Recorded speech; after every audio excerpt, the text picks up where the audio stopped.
Africa my continent, Africa my home. Se-Africa okuyi-South Africa, KwaZulu, iLembe i-district, masipala seMandeni, seNkosi uMathunsi, inkosi yalawo Mathunsi, induna yalawo Mathunsi, iward 11. Size la KwaZulu, isibongo KwaZulu la. Kunomuga, kunesehlo, kunesiga esenzekile enganeni yala ekhaya ebifunda eVosmos, ifunda ugrade 10. Udadewethu eceleni kwami uzosithatha nje through mayiseqedile iyobeke isiseyithebeni singani noma ubani sesifuna ukuthi ke zibambe ikhona zibambisise nje silekelele ngayo yonke indlela esingalekelela ngayo kulomndeni wakwaZulu osemanzini namhlanje. Dadewethu khuluma nomuntu waseAfrika usho ubani lona? Ngibingelele umhlaba wonke jikelele, igama lami ngingulihlo kaMthembu, ngingumamncane kaSiboniso Landela. Ngosuku lwangolesibili ngathola ucingo la ngabo9 lukadadewethu ethi ucela ngimlandele, nangu esengenelwe ucingo lathisha omkhulu ethi akaphuthume esikoleni kade kulwa abantwana.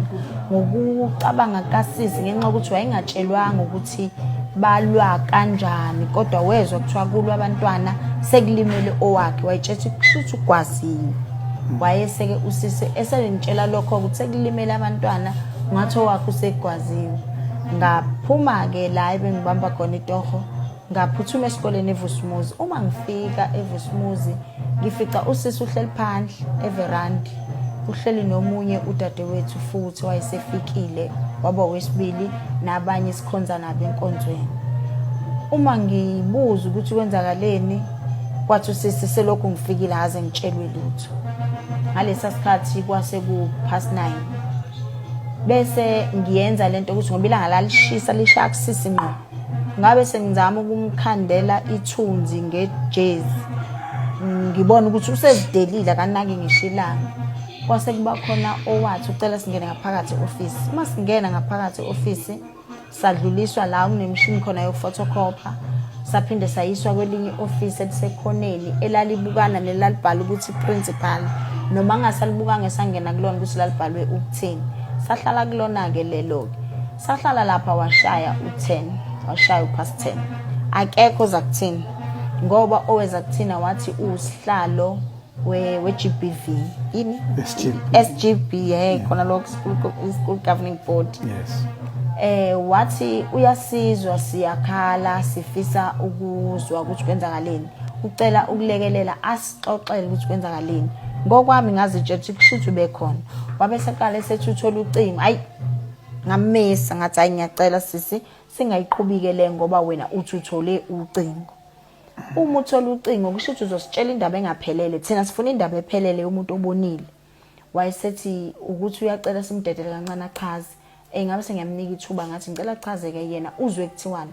Wathi uthola ucingo yena weza kuthiwa kulwa abantwana esikoleni. Uma belwa kwase kwenzakalani? Kuthiwa lo wethu ube seshawa eBedlagard. Awu ngathi hayi Sisi uphi umuntu obekhona? Wathi uthisha obekhona akekho, uhambe namaphoyisa yobhalisa istatement epolice station. Yangangiphatha kahle lento lo Sisi, ngase ngivele ngithi Sisi lento yakho angithandi, ngicela ungcono sikhulume nomunye obonile ngoba ngeke ukuthi isikole singaka kubona uthisha yedwa. Ngase ngivele ngiphuma ngiyocinga itoilet. Uma ngiphuma ngithatha ikhona ngifica kunothisha okhuluma nocingo, uthi indlela engitraumatize ngayo ikuhlunga inhliziyo yami ngoba lo mntwana osishiyile ubebaleka ecasha ngami. Ngazama ukumlalela, kwakhona into ethi phuthuma uyochama ubuye uze kulothisha. Ngathi mangibuya ngathola usiyalivala ucingo usehamba, ngathi ngiyamisa, hayi wavele wabaleka wongena kwabanye othisha ababebaningi behlezi eminyango la kuthiwa khona istaff room sabo khona. Ngase ngicinga lo Sisi ngifuna ukuthola ukuthi kanti imuphi lo thisha okuthiwa uyobhala istatement uma mina ngifica uthisha othi ingane kaSisi bicasha ngaye.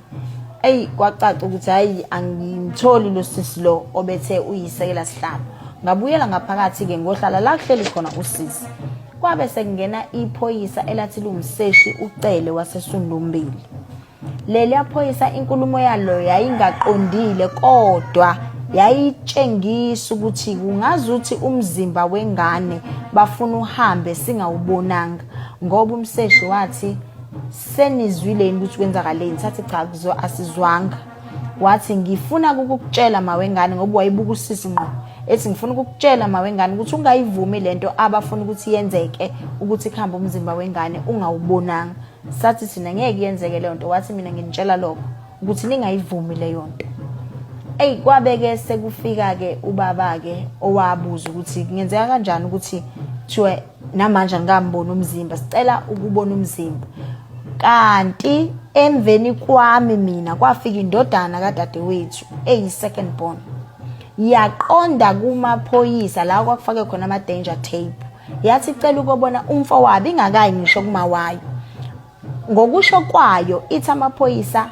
ayinqabela ngiwufakazi ke nami ngoba yathi noma isifikile kuthina ithi ngicela ningitshela ke mamlihle kwenzakaleni sathi asaze sithi ngicela sibuyele lapha yasiyozwa ngathi mangiya nengane kasisi amaphoyisa vele akhanda uround ayikaki ingane kasisi elaliphethe isibhamu esikhulu layikhomba ingane kasisi ngesibhamu ngamncenga umfundo ngathi imfundo mase kukanje sebezothi uphula umthetho bese beyakubopha yekela waphakamisa izandla umfundo wathi angilwi mina ngifuna ukubona umzimba kabafu mhlambe lo muntu enithi umfowethu akuyena anqaba amaphoyisa ambamba ngesihluku amphusha umfundo lapho ke kwase kuphumile naye uma wengane naye sethi ufuna ukuyibonela naye wabona ke bephusha indodana yakhe uma sekuqhamuka usisi babeke sebesivulele masingena lapha ngaphakathi la kwakulele khona usiboniso ubekwe engubeni yokulala enkulu nje impela ewu2 ply ugoqiwe ngaphezulu kwakunephepha leli libekwa amaphoyisa elicebezelayo sasinokuthi thina masisusa lona sizobona usiboniso kodwa sathola ukuthi ugoqwe ngathi usana kufanele impela uvule kakhulu ukuze umbone uma simthola ngaphakathi uqondisiwe nje yonke into nje uma simphendula okokuqala usashisa kodwa kuthiwa lento yenzeke uqeda kuthandazwa okokuqala usashisa umethinto okwesibili uma umphendula akukho neyodwa ingozi akukho ngisho amafinyila akukho ngisho amathe akunalutho nje akukho ngisho ipopo ke leli lokuthi kuthiwa ulwile uma sathi sibheka lokho avela athi amaphoyisa phuma sekulungile hawu sithi sathi kulungile ke phela simboze athi sekulungile niphazamisa umthetho uma siphumela phandle athi usisi ngicela ukubuyela mina ngiyokhulekela umntanami ngoba ngimuzwe eshisa nginethemba lokuthi uqulekile athi amaphoyisa uphazamisa umthetho akusamele nje aphinda abuyele bekumele athandaze ngaso leso sikhathi bengasinikezwanga isikhathi sokuthandaza siboneke ukuthi ayikho la into esingayenza asime khona eminyango ngoba sase sixoshwa ngalendlela ukuthi usisi waze wathandaza ebiza idalwa zethu ekhuleke ethi ucela zimvusele umntwana wakhe ngaphambi kokuba kufike le moto elindiwe ngalowo mzuzu yayisiqhamukile vele imoto yafika imoto uma ifika imoto ayizange yathatha imizuzu emingaki yathi imifika yasusa leli phepha nawe yabona ukuthi ungoblanketi yamqubula ngawo ublanketi yamfaka kuplastic yavala yamfaka evenini yakhona yahamba wayesethi usisi ngoba vele umntanami usehambile pho mina ngisahlaleleni la ngoba angaze ngize nginake isikhathi njengamanje ukwara to 12 kodwa mina ngaze nginakwe lokho ngifike ngo8 sabe sesiphuma ke sesilandela usisi uma siphuma kwase kuba khona uthisha oyedwa wathi mndeni ngicela ukumxolisela lobonile ngoba mina nje ngumamncane ngangikhala ngokuthi ngifuna lokuthi ubonile ngifuna ukuthi asichazele wabe sethi lo thisha lo owathi ucela ukuxolisela lo obonile wathi ngicela ukumxolisela nathi sonke othisha bala esikoleni uthe uthisha omkhulu yonke into eyenzeke la esikoleni singayitshela umuntu sitshele yena kuphela uthe sabuza ukuthi ngobani kwaqhamuka amaphoyisa awu2 elodwa kwakuyelesilisa elodwa kuyelesifazane lifaka inhloko ngiyolikhomba ngenhloko ngoba ngikholwa ukuthi maningi amaphoyisa nenhloko bathi uyacela woza wathi methi kancane ngisasiza umndeni bathi nje umyeke wawalandela wathi mawalandela amaphoyisa azamvulela imoto amfake emotweni wakhe emtshela ukuthi akahambe. Sahamba singazange satshelwa lutho, sahamba singenalo ulwazi. Indaba saqala ukuyibamba ku Facebook la yayipostwe khona iPSS. U-IPSS yena ngokwawo kusho ukuthi wayireport isikole la esathola khona ukuthi kunabafundi abalwile aba4 ngokusho ka-IPSS oyedwa ikhanda la staka kwiBedlagad asazi la staka ndlelani. Kodwa lesine kwafika umama waka department uMakhosi samchazela ukuthi akukuningi sifisa ukwazi ukwenzakaleni othisha aze befike kuze kube manje. Umama uMakhosi wathi mehamba ngabo past 5 kwafika othisha babedlule ngisho ku50. Kwangikhathaza ukuthi abantu abadlule ku50 bahlulwe ukubamba abafana abawu4 ukulamulela ingane kaSisi Shawa. Othisha mabengena eminyango bangena abacula akonakele lutho kubona kuhle konke. Mabengena ngaphakathi bangena bathi bazosiduduza bacela ukufundiswa. Asazanga ukuthi basiduduza kanjani singazi ukuthi kwenzakaleni. Sabe sesicela ukuthi sicela beke bethu kuma ngenduduzo nangeBhayibheli besichazele ukuthi kwenzakaleni. Uthisha wavele wasibuka nje. Saba sathe thisha khuluma wasibuka nje uthisha omkhulu. Kwangaba kuhle ke kunodadewabo ke wakhe umntwana longekho abalamana naye. Wavele yena wakhala ke wayiginqa kothisha ke wathi ucela impendulo yena ngomfowabo. Kwabe sekuba nalo msindo ke nabafana basendaweni bagijima shuthi babe itshethe sekunomsindo khona. Kwacaca ukuthi nothisha sebeyasaba baphuma ke bahamba. Ngakusasa babuya ngakusasa mfundo. Mabebuya ngakusasa babuya sekuthisha nosihlalo wayoki SGB leyo yakhona SGV inthisha ngazi yebo. Umebuya ubuya uhamba abengekho futhi uthisha lapha babebaningi ngcansi babela ko 5-6. Umebuya uthisha omkhulu uthi yena ngokwakhe yeba kabonanga uyavuma noma ke singasayizi ukumcindezela kakhulu ngokuthi akangakhulumi ngoba kabonanga sasitshethe uzositshenta eziqiniso. Kodwa uthisha omkhulu uphinda futhi usitshenta engekho. Uthi uthisha omkhulu kwakuthandazwa umntwana wethu esemnyango. Uthisha wakhe wambiza wangena eklasini. Uma engena eklasini uthisha wakhe wabe sephuma e-staff room. Utheme e-staff room wezwa sekunomsindo emva kwakhe. Umethu uyaphenduka usephenduka umntwana wethu futhi usephandle nabantwana abawu3. Uthi mangabe esathi babuka lo msindo loyo osukayo bayawubuka njalo umsindo abakhozi. Ngicela icabanga nje lento ibuye ngamehlo enqondo ukuthi iyenzeka iprocess engakanani lento kodwa kunothisha ababukayo kodwa abakhozi. Uthi babona sebemkhahlela owethu bemshana ngebhakela beze bemgxoba bayabuka njalo bayamkhahlela ibhakela uyawu bamgxoba. Uthi uma eza omunye uthisha ethi uzolamula labafana babengabambeki wabaleka umfana wethu waya e-staff room. Umfana wethu mefika e-staff room ufika ushayiswa ibhedla uyawu isiyaphambana umuthi wayilandela uvuso ubani kade wile waya e-staff room lebhedla emshayili ibimi. Umbuzo wami waba sekuthenini thisha omkhulu ibimi kanjani ibhedla emshayili akangiphendulanga. Thisha omkhulu ishaye kuphi ibhedla emshayili akangiphendulanga. Thisha omkhulu abafana amabelo iqupha linamandla akukho ngisho ipopo lapha ushayeke kuphi ngoba kanamhuzuko simfica ishirt lakhe limhlophe qwa ivest yakhe imhlophe qwa ayikho into ekhomba ukuthi ubhuquze phansi. Yebo khona abangani bakhe ababonile bayasho ukuthi abayibonanga iqala ngenxa yomsindo wamantombazana bezwe sekunomsindo. Befika esigamekweni bamfica usewe phansi kunothisha ababili okuthiwa bambamba bamqukula.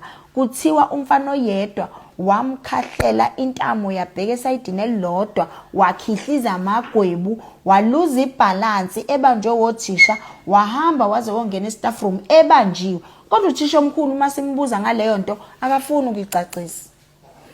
Uthisha omkhulu usitshela ukuthi ngenkathi bebanjiwe abafana khona wakhipha unyawo woshaya ingane kaSisi. Umbuzo uthi ubemude kangakanani lo mfana obanjiwe ukuthi ubengashaya ingane kaSisi ishone. kuthi ingane kasisi ikhipha amagweba ababonile kodwa thina siwaficanga ubani umsulile. Iyadida lento ngoba uthisha omkhulu akasitshela iqiniso kusukela ngolesithathu masithi ngolesine masithi sicela kuye nabantu ababonile akaza abuye njengoba kuyisonto namhlanje. Namanje asazi sizwa ngabantu okwesikole asikwazi. Umuntu ushakuthandayo noma ikuphi akuthandayo kodwa lokho kushiwo yingane engabangani bakhe ezu2 zikhala ngokuthi zacela ukuyomelula ngoba zibona into amitshekile othisha banqaba. Ngalenkathi kusaliwa lapha yabe babamba abafana bepilingana abangani bakhe bacela ukulamula kuthi uthisha thizeni abamushe ngisho isibongo sakhe wayibamba ingane wayinqabela kuthi ziyolamula. Noma ingane isilele lapha e-staff room abangani bakhe kwathi omunye mina nginabadala ngiyakwazi ukukhuluma nesidalwa sengizwe ngizosicela singivikelele umngani wami angangishiyi ngicela ukumkhulekela mhlawumbe uzovuma othisha kuthiwa bathi akunangane la kunabantu abadala suka la. Yini lena eyayivinjwa isikole ukuthi umntana kasisi asinde. Uthisha omkhulu uthi uma kwenzeka lento umntana kasisi elwa yena into yokuqala wafonela i-department. Umbuzo uthi yini ufonela i-department ingane zilwa awuzilamuli ngani. Okwesibili uthi wafonela amaphoyisa yini ingane isiwile ubiza amaphoyisa ubiza ingane ambulance. Yonke lo mbuzo uthisha omkhulu akangiphendulanga. Uthi ambulance wayibiza ngoba esebona sekuyisikhathi umntana engaphaphama wayekade engaqali ngani ngokumbiza. Umuthi uyalandela kuthi akazange wasondela nasemzimbeni wengane yonke into uthisha omkhulu uyixoxeliwe akayazi akayibonanga. Kanti yini leya ehloso uthisha omkhulu ngengane kasisi. Kusho ukuthi usisi unenkinga nohulumeni ngoba usisi unengane ekhubazekile eyalimala eyoteta ekliniki yala endaweni esundumbili. Uma usisi evula iqala ebopha udepartment wayikhokha lo mali okwaba 10 million kodwa kusisi aze kufike ngisho isenti la lo mali kunalokho bamakhela lendlu basebethi iphelile. Iphela kanjani u10 million? Usisi noma ecela ukuthi ingane yakhe ithengelwe imoto ngoba yabona manganyakazanga wena ngeke inyakazi. Yiyo leyo izwayo izenza umsindo. Akayithengelwe imoto kuthi izodrive ubani izohlala kuphi. Namhlanje sebembulalela ingane yakhe lamana nayo leyo yaba ikhubazile. Kanti usisi wenzeni kangaka kubasebenzi bakahulumeni? Naleya yana yathi milimala lathi nesi ubulela ingane wena kusho kuyena unesi ongazange wamsiza ingane imili ingasadluli ngamakhala. Namhlanje ingane kasisi ithemimelo umphefumulo okuphefumula abazange bayisiza ukuthi ivuke ingane abasebenzi bakahulumeni. Usisi akusebenzi umuntu la ekhaya ayikho ingane esebenzayo. Uma ngabe kunje ubengena ngisho masingcwabisana akazi ingane zoyifihla ngani abasondeli bona besitshela akekho umuntu ongakuhlula ukuxoxa ukuthi mzali ingane yakho ilwe nalengane kwaba kanje kwafika la sahluleka ukulekelela kwaze kwafika la abasho lutho bathula.